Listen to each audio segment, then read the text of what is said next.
The Ottoman Turks began as a nomadic people from the steppe beyond the Aral Sea.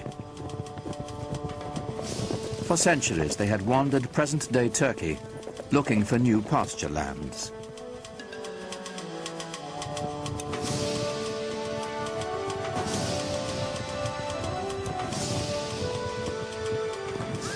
Muslim sultans had enlisted them as mercenaries to fight off the Mongol hordes. But in the upheaval following the Mongol invasion, the Turks began to stake out their own territorial claims.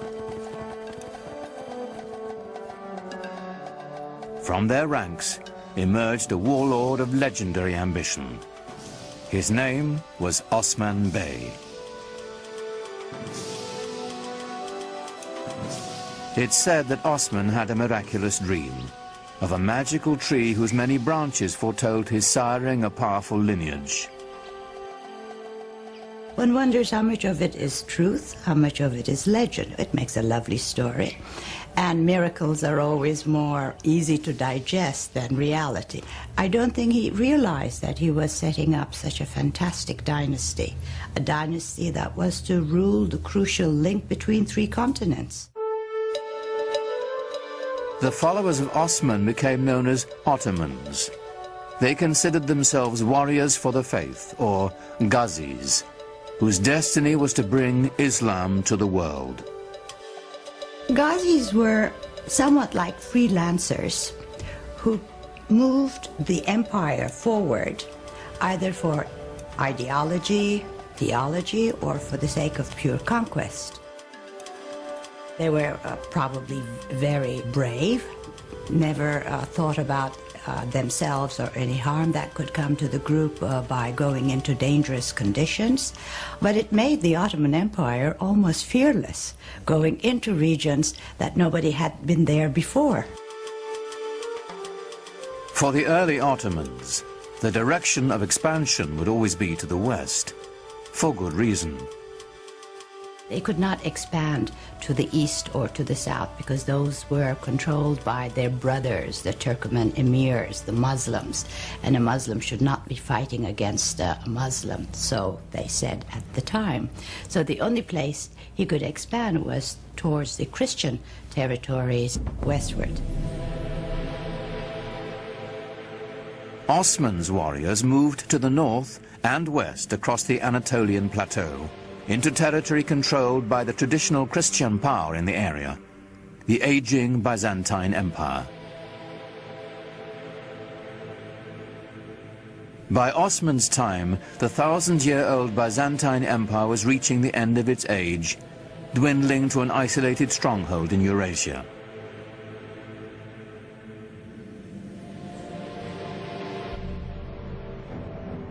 The Crusaders had already wreaked havoc across the region on their way to Jerusalem, sacking the capital city and helping to reduce the once proud Byzantine Empire to a few small warring states.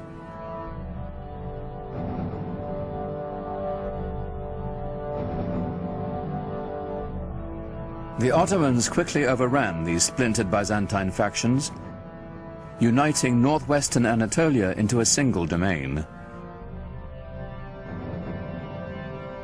In 1326, the Ottomans took the powerful Byzantine city of Bursa, a victory that would change the character of the Ottoman Turks forever.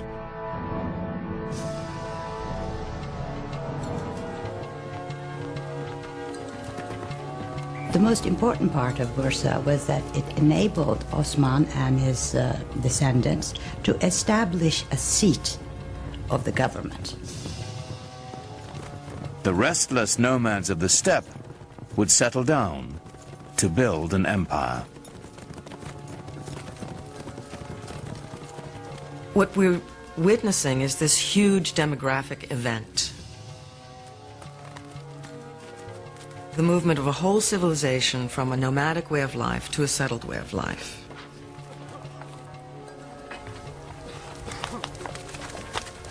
Now, when the Ottomans took Bursa and set it up as their capital, they were very concerned to establish themselves as the rightful standard bearers of Muslim civilization. Civilization meant organization, and the Ottomans set out to manage the vast regions they now controlled. Leaving the Byzantine clerks in place, they began to organize the new empire. First and foremost, taxation and record-keeping.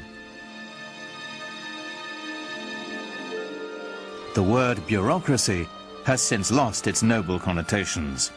Yet this was a great innovation, as ambitious as any triumph in battle. The Ottomans are known for including and synthesizing the cultural elements through the lands that they passed. They are known for creating structures by which the peoples who lived there before could carry on their lives and their beliefs in the way that they chose. In fact, the Ottomans had fewer conflicts with their Christian subjects than those of their own faith. Muslim adversaries intent on challenging Ottoman rule.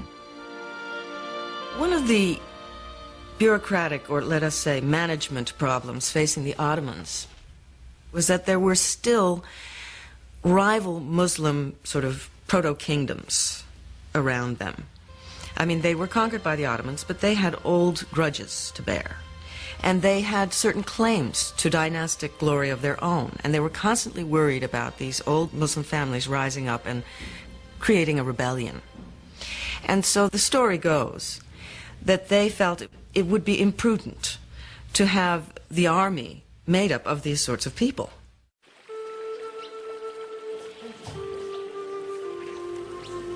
And so they wanted to recruit children who were not connected with any rival Muslim family. And so they went into the Balkans and they recruited primarily Christian children. This practice was called devshirme.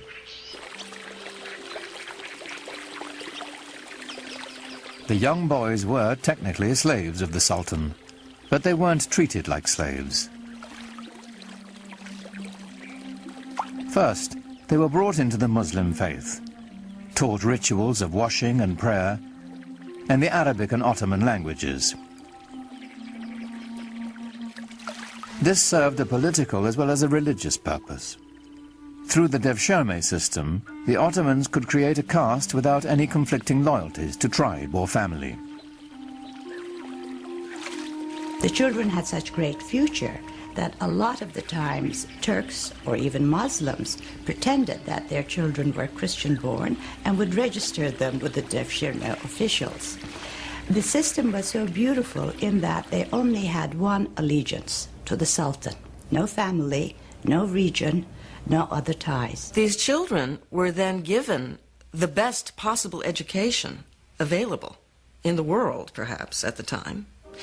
And they were then able to move into the highest positions of power in the empire. Those who were brainy went to the palace schools and graduated into different levels of viziers and governors. It even became grand viziers. Those who were brawny went to the Janissary Corps. The Janissaries were the Sultan's elite infantry. It was an army that would set the standard for centuries to come. They were the strongest, trained as military machines, no fear of dying, totally fearless, and their only love was to serve the Sultan. They were trained with all the precision and discipline, pomp and circumstance of a modern army. For the first time, an army wore uniforms and went into battle to the accompaniment of a military band. The Janissaries were the most feared troops in the Western world, a force that was worthy of this new Islamic empire and its restless visions of conquest.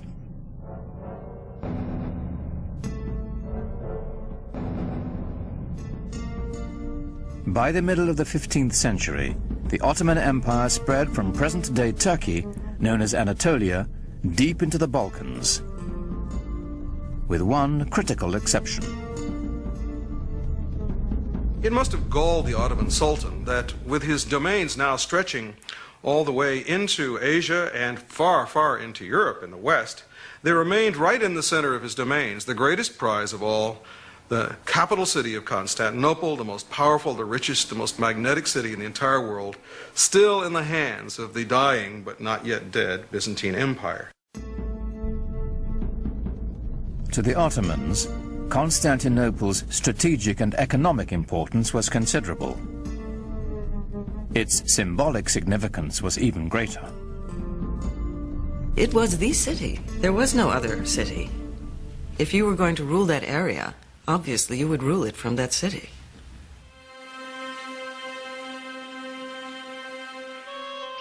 It's said that the goal of laying claim to Constantinople was decreed by Muhammad himself. Every Ottoman ruler since Osman had wanted to seize the city, but it had always remained firmly in Christian hands.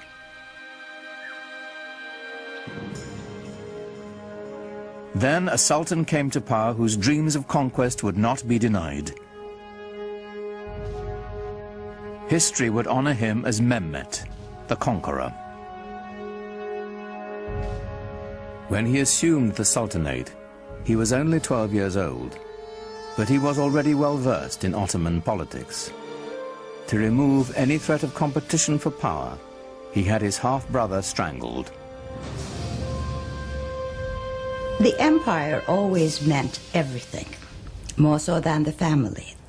In order to stop the empire from splitting, as had happened to other Turkish dynasties ruling the Islamic world, when a young man became sultan upon the death of his father, all the other brothers had to be eliminated. This prevented segmentation of the empire.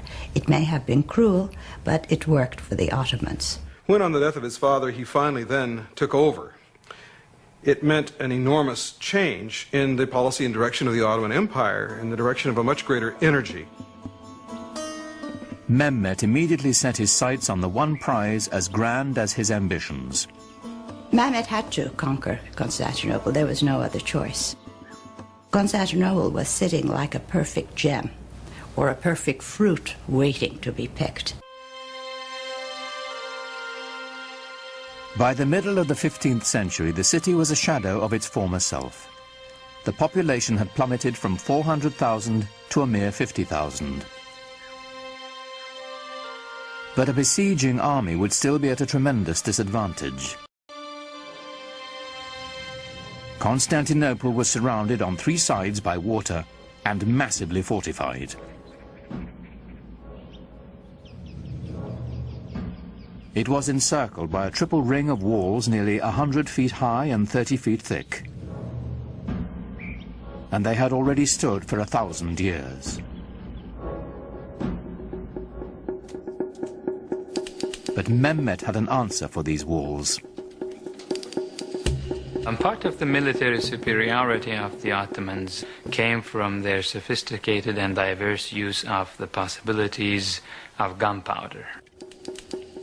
The siege of Constantinople in 1453 under Mehmet the Conqueror saw the first dramatic application of this in the form of huge cannons that had not been seen before, which Mehmet had specially commissioned for the occasion. Earlier cannons had been assembled with strips of forged metal bound with hoops. They fired stone projectiles with little more power than a catapult.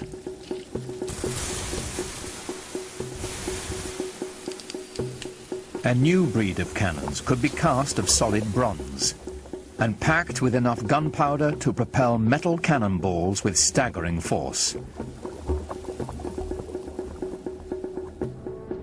But Mehmet was not staking his hopes on cannon alone. The mile-wide channel of the Bosphorus Strait was all that connected the city to the Black Sea. If he could cut it off, Constantinople would be at his mercy.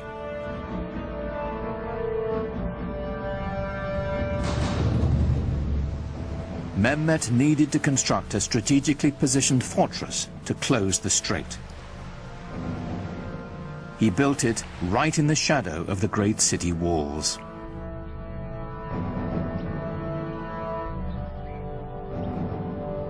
It took less than 4 months to build a massive 7-towered citadel called Rumeli Hisar.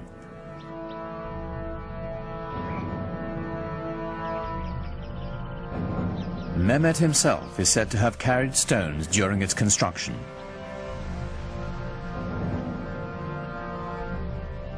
No sooner was it completed than he tightened his noose round the neck of the Bosphorus.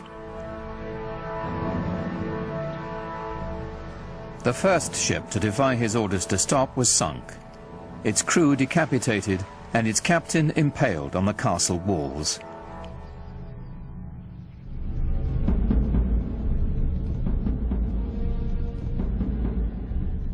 To stop Mehmet's ships from approaching, the Byzantines strung a massive chain across the strait.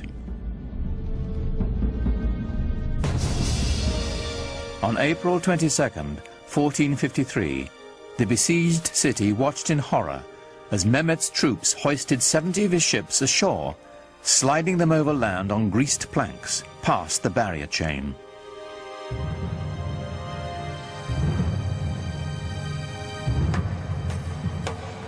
More than 100,000 Ottoman soldiers now stood before the walls of Constantinople, braced for the greatest bombardment the history of warfare had ever known.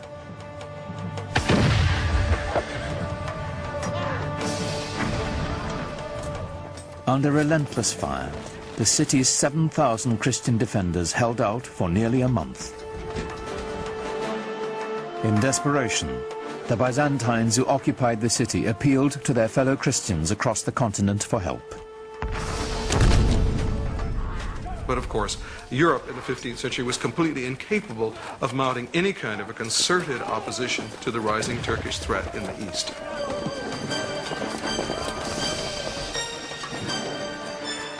At that time, the kings of Europe had military and political problems of their own. Constantinople would have to fend for itself.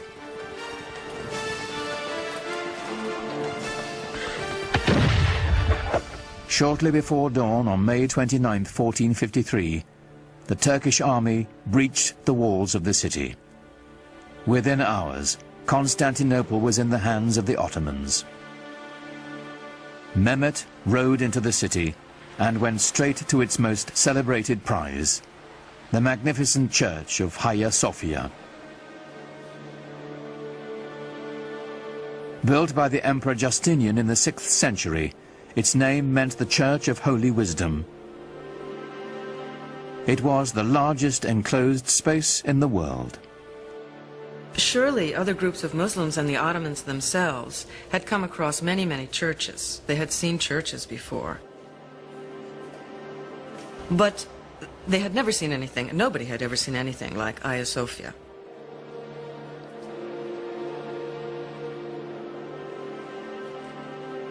The Hagia Sophia, or Hagia Sophia as it's called in Turkish, was one of the marvels of architecture, marvels of the world. It had the largest and highest dome in history, and it was beautifully embellished with gold mosaics, and the space is incredible. For Mehmet, it was a great booty. Inside the church, a Turkish voice rose, proclaiming in Arabic the first pillar of Islam. There is no God but God. Muhammad is his messenger.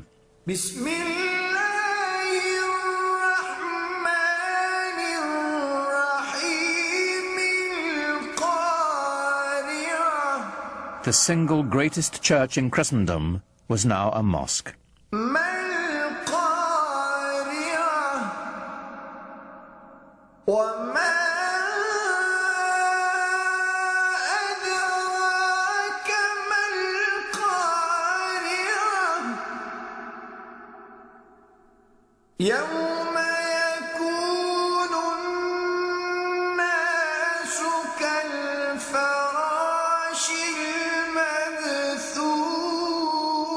The Hagia Sophia became the inspiration for all Ottoman domed mosques to come. But none would ever match its size and scope, and it belonged to Mehmet the Conqueror.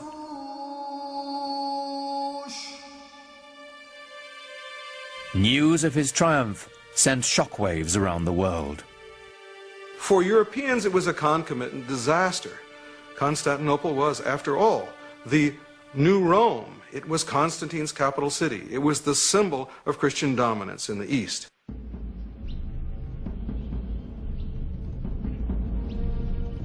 The Ottoman rulers had long stacked up titles for themselves.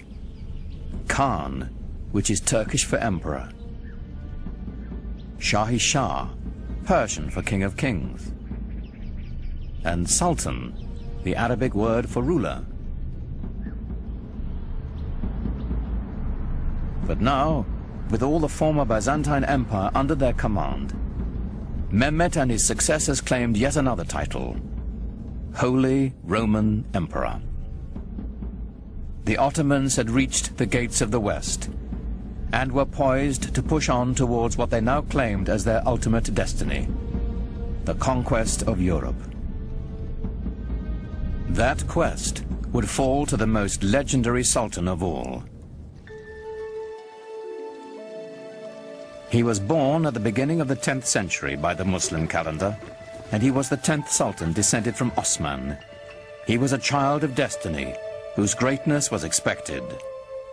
In the parlance of the day, he was the Sahib Quran, the universal ruler, the master of an auspicious conjunction, whose coming has been foretold, whose identity is confirmed astrologically.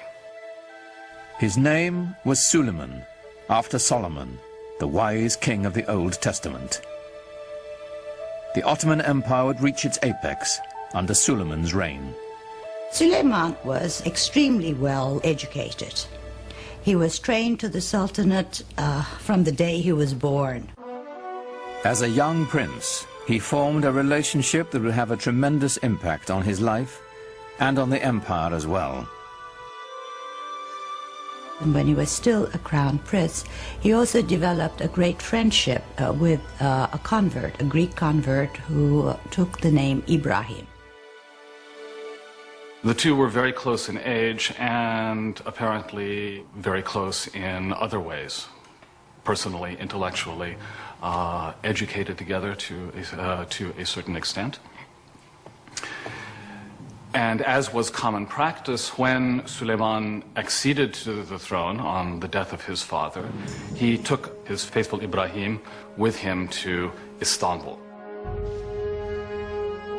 Suleiman was 26 when he took the throne, determined to make his mark on the world, as soon as his ministers would let him. In his early years, Suleiman had to contend, for example, with grand viziers and generals who simply refused to obey him, feeling apparently that here was a 26-year-old kid who had never seen very much in the way of action and hadn't done very much to show that people ought to, in fact, obey him. The way to prove his mettle was on the battlefield. Every new sultan was expected to begin his reign by expanding the empire.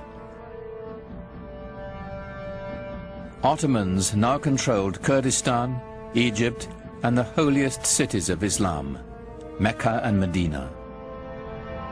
Suleiman set his sights on Belgrade in Hungary, the stepping stone to Europe. He was the head of the Ottoman dynasty, and he had certain duties to perform. One was conquest, and the first task Suleiman took upon himself a year after he ascended the Ottoman throne was to head towards Belgrade and capture it. Belgrade was very important strategically because it was from there the army could move further on west. A year later, he turned his ambitions on the island of Rhodes. The tiny island was a troublesome outpost of Christianity in an otherwise Ottoman sea. It was also a haven for pirates preying on Muslim trade ships.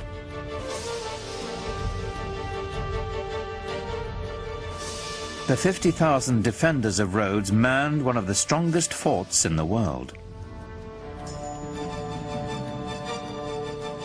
Suleiman decided on a tactic other than relying on gunfire from his huge cannons.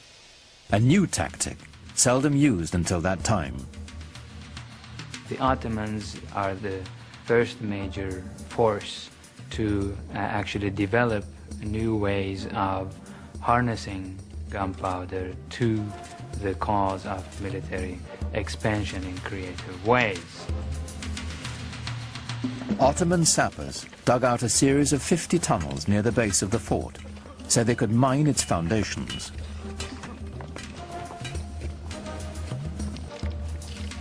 Performing this dangerous work were expendable Christian conscripts from the Balkans.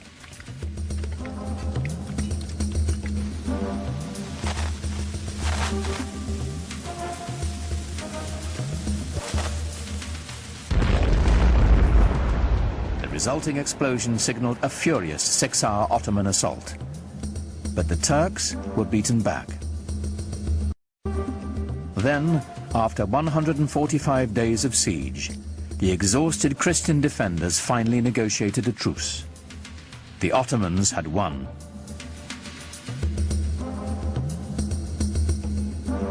Victory did more than deliver Rhodes to the empire. Suleiman was now a sultan to be taken seriously. His march of conquest had begun.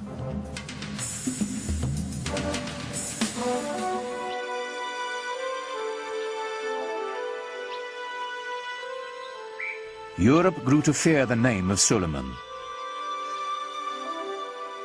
But within his own borders, he had another reputation. Islamic history remembers him as Kunan, the lawgiver. Ottomans were really bureaucrats in full sense of the word. They kept every single record, and in order to control the different peoples who participated in the world of the Ottomans, they had to have very carefully sorted out legal systems. Under Suleiman, a single legal system was defined for the sprawling empire. His laws would later become the basis of constitutions for several other nations. Well, Suleiman was the supreme monarch of the area. He was the center of the world.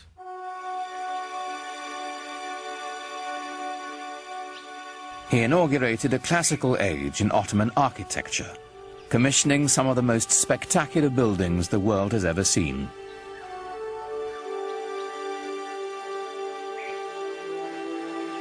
Suleiman was in a unique position of wealth and of consolidation, and he focused his attention on developing monumental architecture to commemorate his great dynasty and himself. Great religious architecture can really give people a sense of what is at the heart of the faith. Grandeur and majesty are the things that come to mind when Muslims think about God. A building that is grand and majestic can immediately remind people of the glory of God. Suleiman's chief architect, Sinon, was a man whose vision perfectly complemented the empire builder. Sinon perfected the signature structure of Islam, the domed mosque. His career spanned half a century and produced well over 300 buildings, including the refurbishment of one of the most important monuments in Islam, the Dome of the Rock in Jerusalem. But for the Sultan, of course, he built his masterpiece, the Süleymaniye Mosque in Istanbul. It is truly befitting Sinan, who is called the Great Master. These buildings were horrendously expensive, huge things that took many, many years to build, and a great deal of architectural talent and engineering skill and engineering experience. When they built a mosque like the Süleymaniye, they were doing it to say, yeah, I've got the power, I've got the money, I am the Sultan, I'm the King of Kings. But at the same time, there was also tremendous spiritual value in these things. The symbolism is not only that of empire, but of faith. In the spirit of Muhammad's teaching, the Great Mosque was a center of social services, complete with a hospital, school, and library. At its inauguration, it's said Suleiman gazed at it with awe and exclaimed, "O Solomon, I have surpassed thee."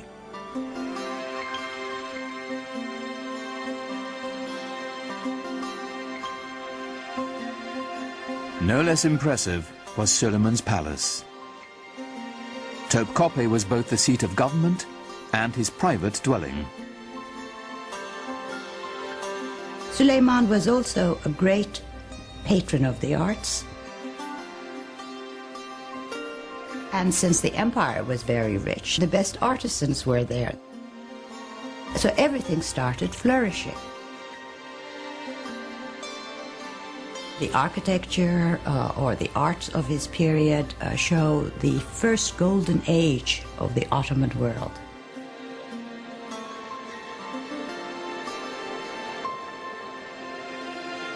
Everything that came out of his palace was exquisite.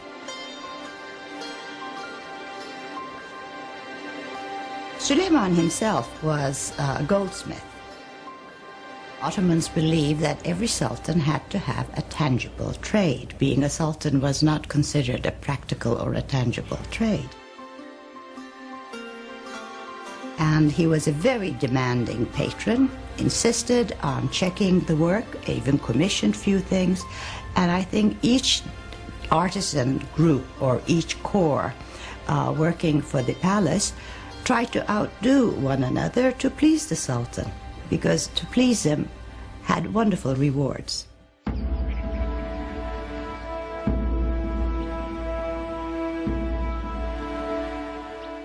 And the Ottomans, of course, exercised quite a lot of influence on the European imagination, and the royal and the political, if you will, ceremony and pomp of the Ottomans was such that it would have humbled any citizen of the known world then.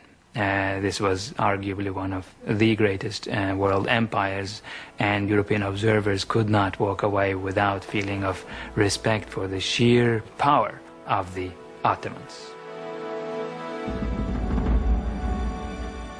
In public, Suleiman required that all those around him remain completely silent, while he made his wishes known with the slightest nod or gesture.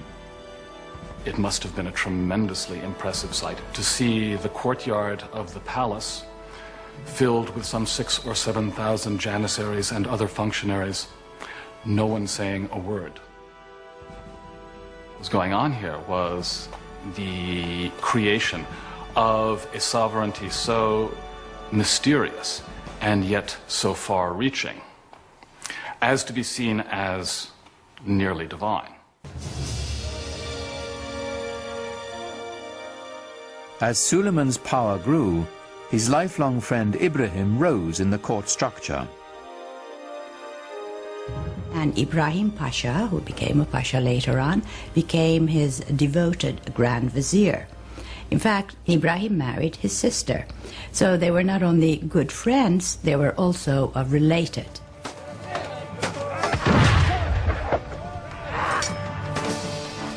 Ibrahim campaigned with his own army, growing in influence and ambition, till his power was second only to Suleiman's.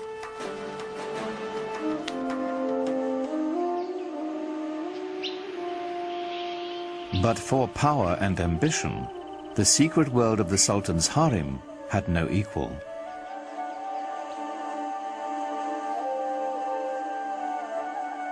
Contrary to the Western stereotype, it was not the Sultan's playpen, but lay at the center of dynastic power.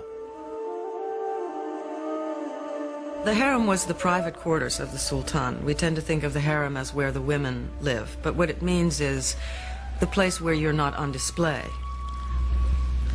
Home is what it means. Islam allowed the Sultan 4 wives and many concubines. It was a system designed to produce heirs, is what it was. when you look into the actual details of how these things were carried out, it was hardly anything terribly erotic. I mean, the Sultan did not have much choice in his selection of female companions. The Sultan was not in a position to look around and say, I want her, you know, because his mother would have a lot to say about it.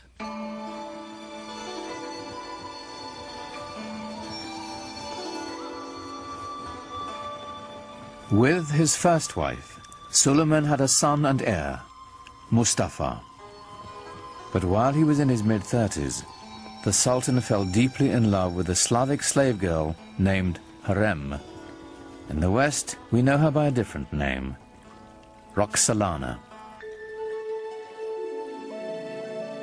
Roxolana would bear him a rival heir and become Suleiman's most trusted confidant. The Sultan was supposed to be protected from any undue influences. He was supposed to be protected from any rivals. And in a way, this creates a vacuum around his person into which the harem life can enter. And so the fact that he was so protected works in a funny way to expose him to the influence of his female companions with whom he spent so much time. And there were tremendously intelligent and ambitious women around him, Roxolana being the most famous of all. Suleiman is a complex character, a man that we know from his own life was capable of the tenderest emotions, both toward his male friends and especially toward the great love of his life, his wife Hürrem Sultan, and toward his family as well. He had a number of extremely talented sons on whom he lavished a great deal of affection. Suleiman groomed his firstborn son Mustafa for power. In the Ottoman tradition, the young prince entered the military and quickly won recognition as a talented general. Mustafa was clearly the heir apparent.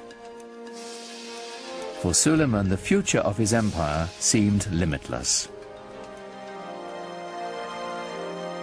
I am God's slave and sultan of this world, Suleiman would carve on a conquered fortress. I am Suleiman, in whose name the Friday sermon is read in Mecca and Medina. In Baghdad I am the Shah. In the Byzantine realms I am the Caesar. And in Egypt, the Sultan. He, of course, at the height of his powers, clearly saw himself as dwarfing all his rivals, perhaps rightly so. One of Suleiman's greatest rivals was to the east, the empire of the Persian Safavids. This was a Muslim enemy whose rival creed made them fierce antagonists of the Ottomans for centuries. The Safavids were also Turkic in their ethnic origins, and indeed spoke Turkish as a language of daily life. But they were moving into the Muslim world, unlike the Ottomans who were moving into the West. So for the Ottoman Empire, they formed sort of the boundaries, the easternmost boundaries of the Ottoman realm.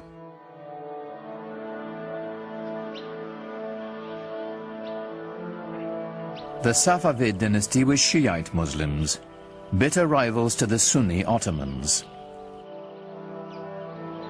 According to the Shiites, a leader had to be designated by his predecessor and had to be of the family of Muhammad. According to the Sunni view, it was not designation that was necessary, and a person could be a leader of the community without being a direct descendant of Muhammad.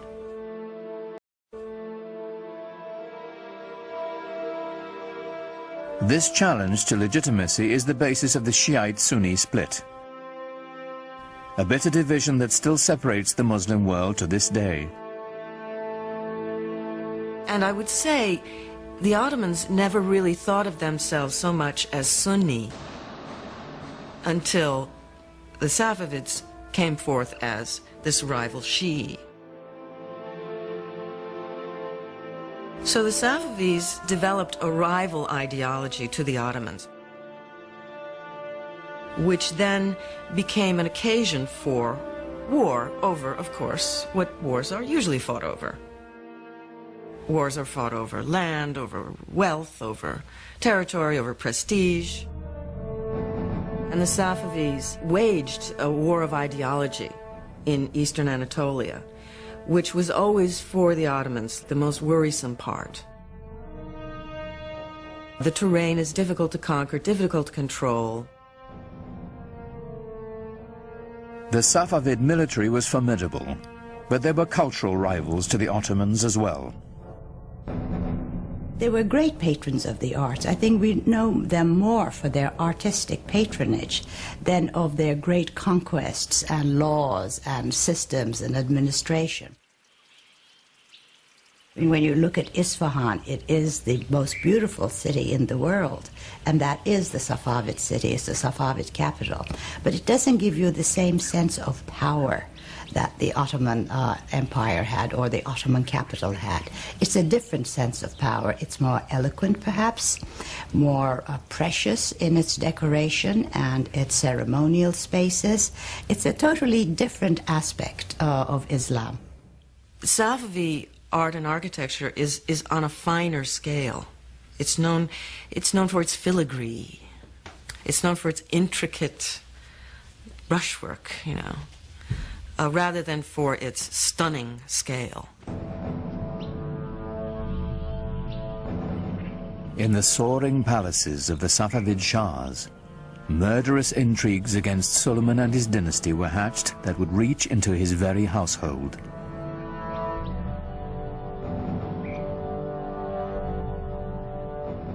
But Suleiman's eyes were on the west, where a fragmented and vulnerable Europe awaited his conquest.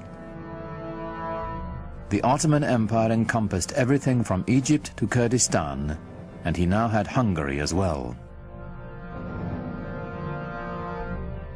But he had ambitions of going beyond that and actually bringing the larger portions of the world known to him, if not all of it, under his control.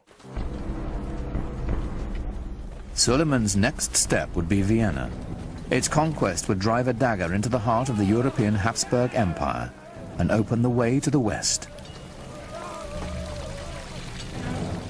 But as the heavily armed Ottomans set out for Vienna, the weather turned against them.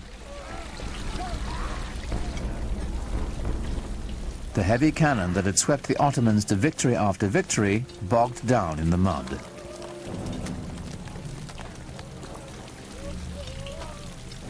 Suleiman had to move on without them.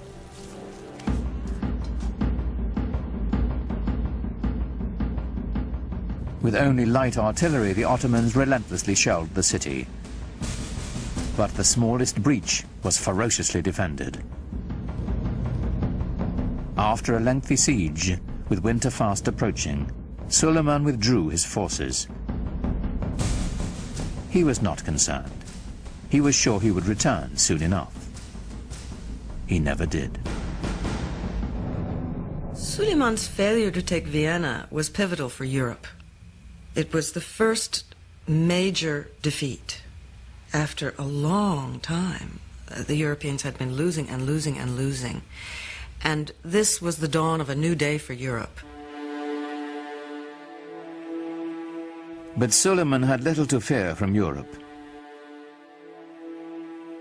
Rival Muslim Safavids and his own family would bring the cruelest of sorrows to the Sultan, and ultimately to his empire as well. Suleiman, in some ways, serves as a sort of epitome of the 16th century idea of the wise and just ruler who was at the same time a very tragic figure.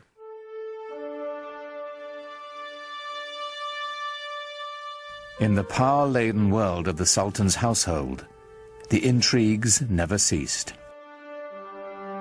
The Topkapi Palace, as it was originally conceived, had no quarters for the ladies. The women lived in what was called the Old Palace. But Hiram always complained about her husband, as most wives would, spending too many days and months campaigning outside the capital. She kept saying she feels very lonely and the children miss him. Well, surprisingly, there was a fire in the old palace, fire in Hiram's quarters. So she had to be moved to the Topkapi Palace temporarily while her old quarters were being renovated. Well, she moved in and never moved out.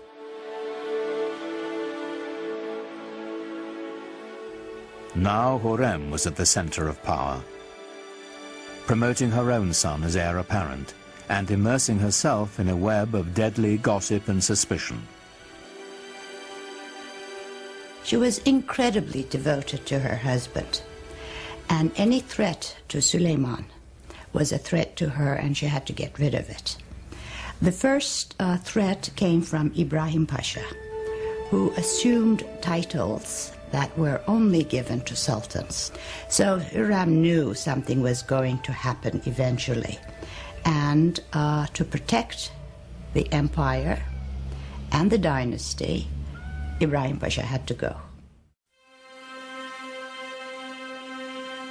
On March 15th, 1536, Suleiman and Ibrahim Pasha dined together, as was their custom. In the morning, Ibrahim's body was found, strangled.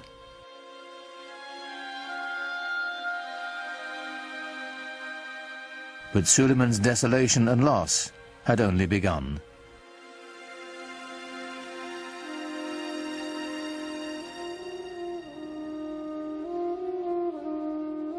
A few years after Ibrahim's death, Hurrem claimed to have uncovered a plot to overthrow Suleiman, devised with Safavid help by his beloved firstborn son and heir, Mustafa. This is a continuous problem in Ottoman history, sons trying to eventually replace their father. This happens in monarchies.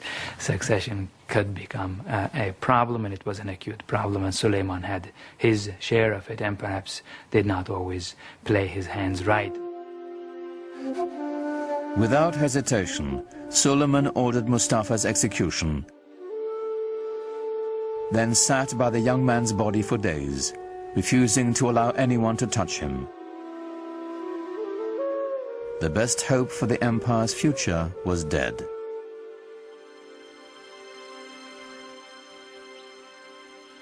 When Hurrem herself died the following year, Suleiman fell deeper into despair, finding solace in his poetry. Most of the poetry, I think, was written after he lost his wife, since he talks about the loneliness of being in office, that he has nobody left anymore, and he's dying to join her. Even if your reign on the imperial throne seems everlasting, don't be taken in. One day a hostile wind will blow and bring to your land of beauty heaven's misfortune and deepest suffering. In all his loneliness, there was only one refuge for the Sultan whose power, like his sorrow, seemed limitless. He returned to the field of battle, to the work of conquest. He personally led 13 campaigns. The last one was at Szigetvar, which is in Hungary now. I think he knew that this was going to be his last campaign. He personally led it, knowing that he would not come back alive. In 1561, the man who had ruled the empire longer than any other died in his grand war pavilion, surrounded by his generals. He was 67. No Ottoman Sultan would ever achieve his greatness again. The nexus of world power would move from the Mediterranean Sea to the Atlantic Ocean and the New World, slowly leaving the Ottomans behind.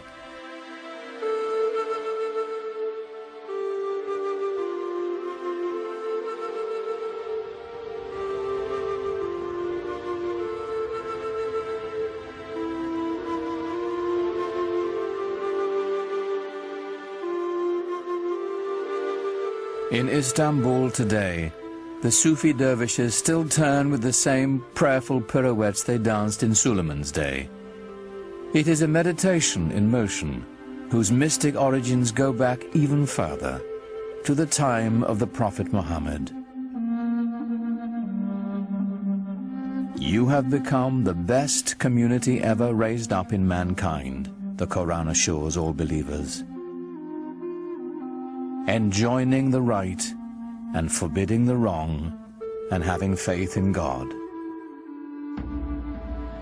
Islamic and Western civilization have the same roots. Their dawning in the Fertile Crescent, the monotheism of the Jews and Christians, the classical intellectual culture of the ancient Greeks. The two traditions are kindred spirits, alike, yet very different. Islam's legacy is intertwined with the West's, and to the billions of Muslims who make it the second largest religion in the world, it is a living legacy. An elemental part of the great human venture that is world civilization.